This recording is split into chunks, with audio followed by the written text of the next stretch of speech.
নমস্কার বন্ধুরা, shout with Dipanjan চ্যানেলে আপনাদের সকলকে স্বাগত জানাই। আপনারা শুনছেন শ্রীমদর্শন। শ্রীমদর্শন 16টি খণ্ডে সম্পূর্ণ। ভগবান শ্রীরামকৃষ্ণদেবের অপার অনুগ্রহে এই গ্রন্থের প্রথম ভাগের প্রথম সংস্করণ 1366 বঙ্গাব্দে ও ইংরেজির 1960 খ্রিস্টাব্দে প্রকাশিত হইয়াছিল। তদবধি ভক্তগণের চাহিদাতেই একের পর এক সংস্করণ প্রকাশ করা সম্ভব হইতেছে। শ্রীমদর্শনের মূল আবেদন, গৃহে বাস করিয়া কি প্রকারে দেবভাবে জীবনযাপন করা যায়, কিভাবে বেদ বর্ণিত উপায়ে সুখ দুঃখ সমভাবে গ্রহণ করিয়া সংসারে শান্তিতে বাস করা সম্ভব হয়। এই পুস্তকে আছে পরমহংসদেবের ও মায়ের কিছু নূতন কথা, আর স্বামীজি প্রমুখ অন্তরঙ্গ সন্তানদের কথা, আর আছে কথামৃতকার দ্বারা কথামৃতর ব্যাখ্যা এবং শ্রীরামকৃষ্ণ জীবনালোকে উপনিষদ, গীতা, ভাগবত, পুরাণ, বাইবেল আদি শাস্ত্রের আলোচনা।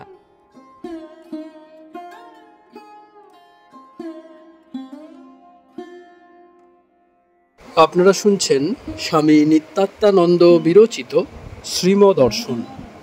আজ 109তম পর্ব।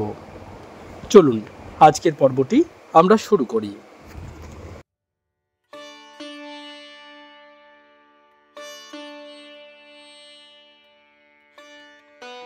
শ্রীম যুবকের প্রতি।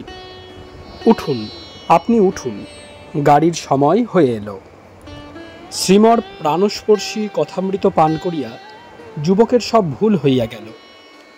15 মিনিট অতীত হইল, তথাপি উঠিতেছে না।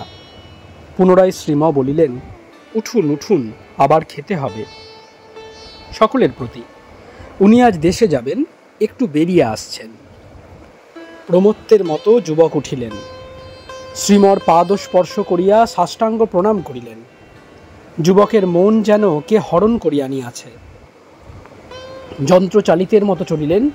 সঙ্গে গেল বিনয় ও ছোট জিতেন। ট্রেন চলিতেছে। ট্রেনে বসিয়া যুবক ভাবিতেছেন, আজের সব কথা যে আমাকে লক্ষ্য করে বললেন, স্বামীজিকে আদর্শ করে ধরলেন, সঙ্গদোষ যেন স্পর্শ না করে। আমি তার ছেলে সচ্চিদানন্দের অংশ, এ কথা না ভুলে যায়। সুখ দুঃখ সংসারে থাকতে গেলে হবেই, তবে তার জন্য পূর্ব থেকে তৈরি হয়ে থাকা চাই। তার নামে মাথা উঁচু করে চলা, স্মরণ রাখা নায়মাত্তা বলহীনন লভ্য।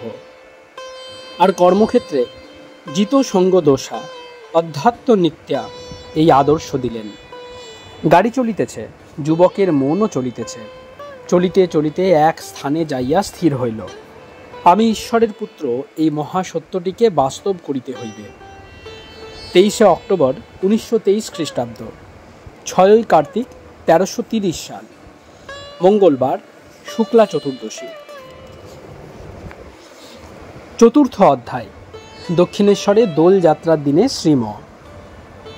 1 কালীঘাট, আদি গঙ্গার তট, গদাধর আশ্রম, ব্রাহ্ম মুহূর্ত, পূর্বাকাশ ঈষদ আলোকিত। শ্রীম গদাধর আশ্রমের ছাদে বসিয়া আছেন। এখানে মাসাধিক কাল তন্ত্রমতে দেবীপীঠ স্থাপিত হইয়াছে। পূজা ও হবন চলিতেছে। সিন্দুর রঞ্জিত একটি বড় ত্রিশূল ঘটের পার্শ্বে স্থাপিত। এই ঘটেই পূজা হয়। প্রধান পুরোহিত স্বামী কমলেশ্বরানন্দ, ইনি এই আশ্রমের মহন্ত। কয়েকজন সাধু ব্রহ্মচারীও বসিয়া পূজা দর্শন করিতেছেন। অদূরে কালীঘাটের মন্দিরের দিক হইতে শঙ্খ ঘণ্টার ধ্বনি আসিতেছে, মঙ্গল আরতি হইতেছে। আজ 1 ডিসেম্বর 1923 খ্রিস্টাব্দ, 16 অগ্রহায়ণ 1330 সাল, রবিবার। শ্রীম কিছুকাল থেকে গদাধর আশ্রমে থাকেন। মাঝে মাঝে মর্টন স্কুলেও যান। ঠাকুরের ভক্তগণ যারা সর্বদা তার কাছে যাতায়াত করেন, তাদের মধ্যে কেহ কেহ এখানে আসিয়া কখনো রাত্রিবাস করিতেছেন। আজ জগবন্ধু, বিনয়, ছোট জিতেন প্রভৃতি আসিয়াছেন। শ্রীরামকৃষ্ণের মঠের শাখা গদাধর আশ্রম আদি গঙ্গার তীরে অবস্থিত। তাই এই ভোরবেলায় গঙ্গা স্নান, যাত্রীদের যাতায়াত আরম্ভ হইয়াছে। কেউ কেউ রাম রাম, কেহ রাধে কৃষ্ণ, কেহ মা গঙ্গে, কেহ জয় মা কালী উচ্চারণ করিতেছেন, কেহ বা গীতা চণ্ডী প্রভৃতি শাস্ত্র হইতে আবৃত্তি করিয়া চলিতেছে, কেহ মধুর স্বরে গান করিতেছে। অত শীত, কিন্তু গ্রাহ্য নাই। ধর্মের উন্মাদনা কত প্রবল। হোমকুণ্ডের সম্মুখে শ্রীম উপবিষ্ট। স্বামী কমলেশ্বরানন্দ পবিত্র মন্ত্র উচ্চারণ করিয়া আহুতি দিতেছেন। এই পবিত্র সময়ে আহুতি মন্ত্রের শেষাংশ স্বাহা বারবার সমস্বরে উচ্চারিত হইতেছে। কি মধুর পবিত্র প্রভাব বিস্তার করিতেছে সাধু ব্রহ্মচারীদের হৃদয়ে। স্থানটি মধুময়, সময়টি মধুময়, মধুময় সাধকগণের হৃদয়। এইবার স্তব পাঠ করিয়া পূজা শেষ করিতেছেন। ন তাত ন মাতা ন বন্ধুর ন দাতা ন পুত্র ন পুত্রী ন ভৃত্য ন ভর্তা ন জয়া ন বিদ্যা ন বৃত্তির্মৈব গতিস্তং গতিস্তং ত্বমেকা ভবানী। ন জানামি দানং ন চ ধ্যানযোগং ন জানামি তন্ত্রং ন চ স্তোত্রমন্ত্রং ন জানামি পূজং ন চ ন্যাসযোগং গতিস্তং গতিস্তং ত্বমেকা ভবানী। ন জানামি পুণ্যং ন জানামি তীর্থং ন জানামি মুক্তিং লয়ং বা কদাচিৎ ন জানামি ভক্তিং ব্রতং বাপি মাতর্গতিস্তং গতিস্তং ত্বমেকা ভবানী। সকাল 7টা। গদাধর আশ্রমের ভজন মণ্ডলী এখন দক্ষিণেশ্বর যাইতেছে। সেখানে মা ভবতারিণীকে শ্যামা নাম শোনাইবে। রাম নাম কীর্তনের মতো শ্যামা নাম কীর্তন ভক্তগণ রচনা করিয়াছেন। রাম নামের মতোই শ্রুতিমধুর ও ভক্তিপূর্ণ। ভক্তগণের আজ অবসর। দক্ষিণেশ্বর মন্দির এখন শ্রী রামকৃষ্ণ সেবক কিরণচন্দ্র দত্ত মহাশয়ের সেবাধীন। তিনি অতি সাগ্রহে মণ্ডলীকে নিমন্ত্রণ করিয়াছেন মাকে শ্যামা নাম শোনাইতে। সাধু ও ভক্ত মিলিয়া 55 জন হইল। শ্রীম বিনয়, জগবন্ধু, জিতেন প্রভৃতি ভক্তগণকেও এই সঙ্গে পাঠাইয়া দিলেন। বলিলেন, সুবিধা হলে খেয়ে দিয়ে একবার চেষ্টা করব যেতে। স্বামী গিরিজানন্দ দলপতি তিনি সকলকে লইয়া ট্রামে চড়িয়া বড়বাজার ঘাটে উপস্থিত হইলেন। সেখানে জাহাজে আরোহণ করিয়া শিবতলা পৌঁছিলেন। সেখান থেকে পদব্রজে প্রায় 1 মাইল দূরবর্তী দক্ষিণেশ্বর মন্দিরে সকলে উপস্থিত হইলেন। বেলুড়মঠ হইতে বহু সাধু ও ব্রহ্মচারী আসিয়াছেন স্বামী ধীরানন্দের সহিত। নাট মন্দিরে মায়ের সম্মুখে কীর্তন আরম্ভ হইয়াছে। সকলে গাহিতেছেন। পরিচালক সনত। 10টায় আরম্ভ হইয়া 12টায় শেষ হইল শ্যামা নাম কীর্তন। কি জমজমাট ভাব! অতদিন যেন কালীবাড়ি তম মেঘাবৃত ছিল। আজিকার কীর্তনে ও সাধু ভক্ত সমাগমে যেন মেঘের আড়াল হইতে মায়ের আনন্দ রশ্মি বিচ্ছুরিত হইল। আর উহা ভক্ত হৃদয়ে প্রবেশ করিয়া হৃদয় বিহারীকে স্পর্শ করিল। কি আনন্দ! দক্ষিণেশ্বর মন্দির আজ আনন্দ মুখর। সাধু ও ভক্তগণের আনন্দ আজ সর্বত্র। গঙ্গা স্নান করিতে করিতে কেহ সাঁতার কাটিতেছেন, কেহ আবার গায়ে জল ছিটাইতেছেন, কেহ বা অপরকে টানিয়া নিয়া জলে ফেলিয়া দিতেছেন। একটার পর মায়ের প্রসাদ পাইতে সকলে বসিয়াছেন। আয়োজন করার কথা ছিল 40 জনের, কিন্তু প্রসাদ পাইলেন 82 জন। শ্রী শ্রী মায়ের কৃপায় আর স্বামী ধীরানন্দের সুব্যবস্থা ও তত্ত্বাবধানে সকলে পরম পরিতৃপ্তির সহিত পেট ভরিয়া প্রসাদ পাইলেন। বহুকাল পর আজ দক্ষিণেশ্বরে শ্রী রামকৃষ্ণ ভক্তগণের এই আনন্দোৎসব। শ্রী শ্রী ঠাকুরের সময় কখনো এরূপ আনন্দোৎসব হইত, তারপর অনেক কাল আর তাহা হয় নাই। এখন ভক্তের হাতে সেবার ভার আসায় আবার আরম্ভ হইয়াছে। আজ গ্রামের বহু লোক আসিয়াছে, আর রবিবার দর্শক ভক্তও বহু। দক্ষিণেশ্বর আজ আনন্দময়। আহারান্তে সাধু ভক্তগণ বিস্তৃত কালীবাড়ির নানা স্থানে ছড়াইয়া পড়িলেন। কেহ নাট মন্দিরে বিশ্রাম করিতেছেন, কেহ পঞ্চবটী তলে বসিয়া আছে, কেহ বিল্লতলে, আবার কেহ গঙ্গার ঘাটে। মটন স্কুলের ভক্তগণ ঠাকুরের ঘরে বসিয়া আনন্দ করিতেছেন। উত্তরের দরজা খোলা। ভক্তগণ বিস্মিত হইয়া দেখিলেন মাতৃপীঠ নহবতখানার নিম্নতলের মায়ের গৃহ হইতে শ্রীম বাহির হইতেছেন। তাহাদের আর আনন্দের সীমা নাই। সকলেই দৌড়িয়ে গিয়া সম্মুখে দাঁড়াইলেন। এখন বেলা 2:30। তিনি আনন্দে জিজ্ঞাসা করিলেন, সকলের প্রসাদ পাওয়া হয়ে গেছে তো? আসুন প্রদক্ষিণ করা যাক। শ্রীমর আগমন সংবাদ পাইয়া বহু সাধু ভক্ত একত্রিত হইয়াছিলেন। তিনি পঞ্চবটির দিকে যাইতেছেন। সঙ্গে স্বামী ধীরানন্দ, গোপালানন্দ, উমেশপুরী, নীলকণ্ঠ মহারাজ প্রভৃতি সাধুগণ, আর জগবন্ধু, বিনয়, ছোটজিতেন, বড় অমূল্য প্রভৃতি মর্টন স্কুলের ভক্তগণ। শ্রীম বকুলতলার ঘাটের উপর দাঁড়াইয়া গঙ্গা দর্শন করিলেন। তারপর ভূমিষ্ঠ হইয়া চাতালের মধ্যস্থলে প্রণাম করিলেন। বলিলেন, এখানে ঠাকুরের মায়ের অন্তর্জলি হয়। এইখানেই ঠাকুর গর্ভধারিণীর চরণ ধরিয়া আশ্চর্যান্বিত হইয়া বলিয়াছিলেন, মা, তুমি কে গো আমায় গর্ভে ধারণ করেছ? নিজেকে নিজে জানতেন কিনা অবতার, তাই বিস্ময়ানন্দে বলতেন, তুমি সাধারণ মা নও। কখনো কখনো পঞ্চবটী ঝাউতলা যাতায়াতের সময় এখানে দাঁড়িয়ে ঠাকুর গঙ্গা দর্শন করতেন। আমাদের মা ঠাকুরুন নিত্য এই ঘাটে গঙ্গা স্নান করতেন রাত 3টের সময়। এইবার শ্রীরামকৃষ্ণ হস্তরোপিত পঞ্চবটী মূলে ভুলুণ্ঠিত হইয়া প্রণাম করিতেছেন। উঠিয়া পুরাতন বটবেদিকার দক্ষিণ সোপান শ্রেণীর 2য় সোপানে মস্তক স্পর্শ করিয়া প্রণাম করিলেন। তারপর বেদিকা পরিক্রমা করিতেছেন। এই সোপানে শ্রীরামকৃষ্ণ শ্রীচরণ রক্ষা করিয়া কেশবের সঙ্গে বসিয়া কথা কহিয়াছিলেন। বেদিকার দক্ষিণ দিকের মধ্যস্থলে মস্তক রাখিয়া প্রণাম করিলেন। এখানেও একদিন শ্রীপদ রক্ষা করিয়া বিজয়কৃষ্ণ গোস্বামীর সঙ্গে ঈশ্বরীয় কথা কহিয়াছিলেন। শ্রীম পঞ্চবটিস্থ ঠাকুরের ধ্যান কুটির প্রদক্ষিণ করিতেছেন। পূর্ব ও দক্ষিণ দিকস্থ বাতায়নের মধ্য দিয়া গৃহাভ্যন্তর দর্শন ও প্রণাম করিলেন। ঘরে শিব মূর্তি আছে। তারপর বারান্দায় আসিয়া দরজার চৌকাঠে হস্ত রাখিয়া ভূমিষ্ঠ প্রণাম করিলেন। তারপর শ্রীরামকৃষ্ণ রোপিত মাধবী লতিকাকে যুক্ত করে স্পর্শ প্রণাম ও আলিঙ্গন করিয়া ঝাউতলার দিকে অগ্রসর হইলেন। বহু লোক অনুগমন করিতেছে। আজকাল ঝাউতলার জঙ্গল পরিষ্কার করা হইয়াছে।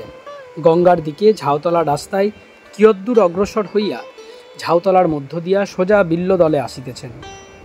পূর্বমুখী হইয়া চলিতেছেন। পেছনে গঙ্গা, সম্মুখে অদূরে বিল্লতল। এখানে রাস্তা নাই। সম্প্রতি জঙ্গল পরিষ্কার করা হইয়াছে। ভূমি কণ্টকাকীর্ণ। শ্রীম নগ্ন পদে চলিতেছেন। ক্ষুদ্র ক্ষুদ্র বৃক্ষের ছিন্নমূল সকল সূচিকাবৎ তীক্ষ্ণ আর ঊর্ধ্বমুখ। শ্রীম ভাবস্থ হইয়া চলিতেছেন। প্রায় মধ্যস্থলে গিয়া আর চলিতে পারিতেছেন না। পদতলে কণ্টক বিদ্ধ হইয়াছে। জগবন্ধু প্রভৃতি সঙ্গে তাহারা পায়ের কণ্টক বাহির করিয়া দিতেছেন। তিনি একজনের স্কন্ধ ধারণ করিয়া আছেন। 2 জনের, জগবন্ধু ও ছোট জিতেনের স্কন্ধে ভর করিয়া অনেক কষ্টে বিল্লতলার রাস্তায় আসিয়া পড়িলেন। বিল্লতলে শ্রীম পশ্চিম দিক হইতে বেদির উপর হামাগুড়ি দিয়া বিল্ল বৃক্ষ স্পর্শ ও প্রণাম করিলেন। বেদিকা পরিক্রমা করিতেছেন। বেদিকার পূর্ব দিকে আসিয়া ভূমিতে লণ্ঠিত হইয়া প্রণাম করিলেন। এইখানে একদিন ভগবান শ্রীরামকৃষ্ণ দাঁড়াইয়া বিল্লমূলে পূর্বমুখী ধ্যানরত শ্রীমকে দেখিতেছিলেন। অনেকক্ষণ পর শ্রীম চক্ষু মেলিয়া অন্তরের নিধি ধেয় মূর্তিকে সশরীরে সম্মুখে দণ্ডায়মান দেখিয়া তাহার পায়ে গিয়া প্রেমোন্মাদনায় বিলুণ্ঠিত হইয়া পড়িয়াছিলেন।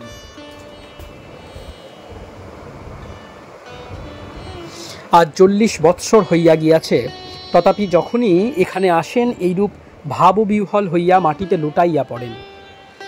ইংরেজি পড়া ভক্তগণ কেহ কেহ ভাবিতেছেন, কি আশ্চর্য বস্তু লাভ করিয়াছেন ইনি শ্রীরামকৃষ্ণের কাছে।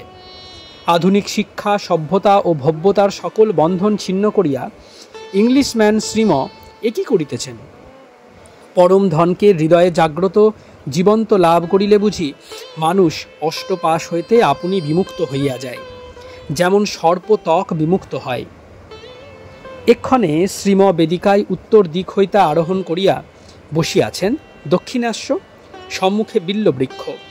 কিছুকাল ধ্যান করিয়া পুনরায় প্রণাম ও প্রদক্ষিণ করিয়া হাঁসপুকুরের তীরে আসিয়া দাঁড়াইলেন। পশ্চিমাস্য, সম্মুখে হাঁসপুকুর, তারপর পুরাতন বটবৃক্ষ ও পঞ্চবটী, তারপর পতিত পাবনী সুরধুনী। তৎপর পূর্ব মুখ হইয়া পানাপুকুরে গমন করিলেন। সেখান হইতে ফিরিয়া হাঁসপুকুরের দক্ষিণ তীরের ঘাটে উপস্থিত। ঘাটের উপর চত্বর ইষ্টক নির্মিত, আর 3 দিকে বসিবার আসন আছে ওই ইষ্টকের। শ্রীম ওই উচ্চাসনে বসিলেন না, বসিলেন চত্বরের মধ্যস্থলের একটু বাম হাতে। শ্রীমর পদযুগল নিম্নে প্রথম সোপানের মধ্যস্থলে। দৃষ্টি প্রসন্ন গম্ভীর, মন যেন কোন রাজ্যে চলিয়া গিয়াছে। কিছুক্ষণ এইভাবে বসিয়া রহিলেন। এইবার প্রেম বিজড়িত সুস্নিগ্ধ কণ্ঠে বলিতেছেন, চত্বরের উত্তর প্রান্তের মধ্যস্থল, শ্রীমর ডান হাতে উহা দেখাইয়া। এইখানে একদিন ঠাকুর দাঁড়াইয়া আছেন। স্বামীজি পুকুর হতে গাড়ুতে করে জল তুলে আনলেন। পায়খানায় যাবেন ঠাকুর। তখন নরেন্দ্রর বয়স 18-19 বছর। নূতন আনাগোনা করছেন। 1882 মার্চ নরেন্দ্রকে বলিলেন, দেখো, নূতন প্রেম হলে খুব আনাগোনা করতে হয় প্রথম, তারপর না হয় দেরি করে এলেও হয়। প্রথম সময় কাটে না প্রেমিক প্রেমিকার, একজন আরেকজনকে না দেখলে। মেয়ে মানুষদের ভালোবাসার কথা দৃষ্টান্ত দিয়ে ওই কথা বলেছিলেন।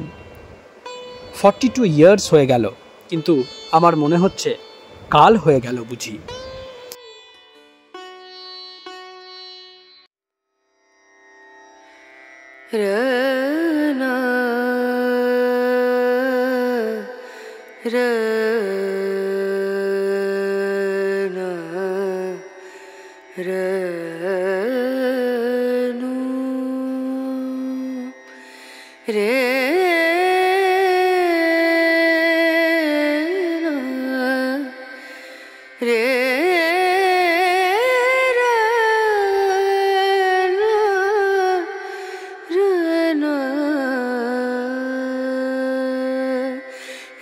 नजरिया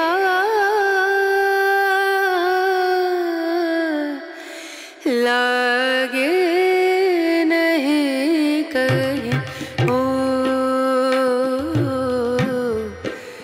नजरिया लागे नहीं कहीं ना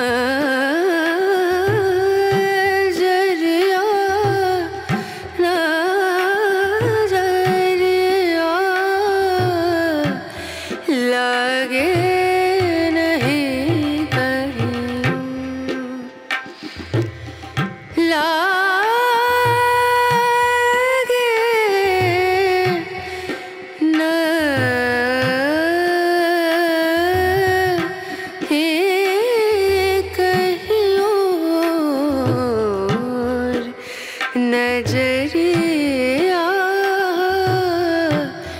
लागे नहीं कहीं ओ नजरिया लागे नहीं कहीं नजरिया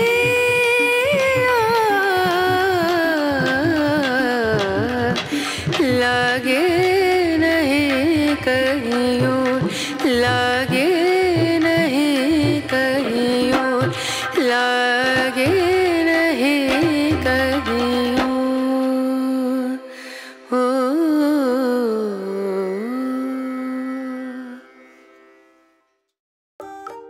আপনারা শুনছিলেন স্বামী নিত্যাত্মানন্দ বিরচিত শ্রীম দর্শন। আজ 109তম পর্বটি আপনাদের কাছে পরিবেশন করলাম। আমাদের ভিডিওগুলি কেমন লাগছে আমাদের জানান।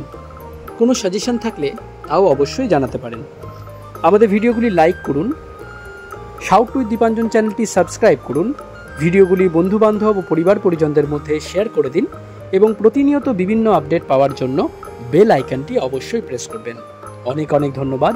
নমস্কার, ভালো থাকবেন। জয় ঠাকুর, জয় মা, জয় স্বামীজি।